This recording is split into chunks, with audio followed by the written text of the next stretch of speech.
Max had always been the kind of guy who lived for adventure, but he never anticipated that an evening stroll with his girlfriend Alice would turn into a test of his bravery. They wandered through their favorite park, the sun beginning to set, casting long shadows that danced playfully on the path. Alice clutched his hand, laughing at some silly joke he'd made, when Max's attention was suddenly drawn to a commotion further down the trail. A group of rough-looking men had gathered, their attention focused on an older gentleman who looked visibly shaken. Max could feel Alice's grip tighten. "Maybe we should call the police," she whispered, fear creeping into her voice. But Max felt a surge of determination. "Stay here," he instructed firmly, his eyes locking onto hers to reassure her. Alice reluctantly nodded, her trust in him evident.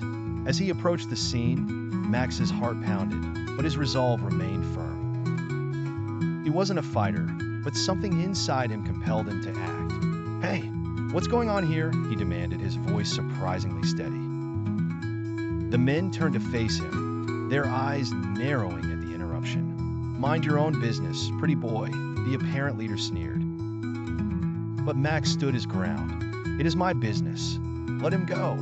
There was a tense pause, broken only by the defiant laughter of the gang. Max noticed the leader reach into his pocket, pulling out a flicked knife. The blade glinted menacingly in the dim light. His heart raced, every instinct screaming at him to back down, but he thought of Alice, standing alone and frightened. Taking a deep breath, he focused on the leader.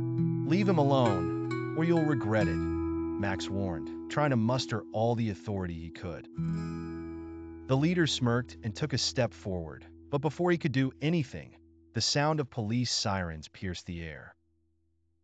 Relieved, Max glanced back to see Alice, phone in hand, a look of determination on her face. The gang scattered, knowing it was time to retreat.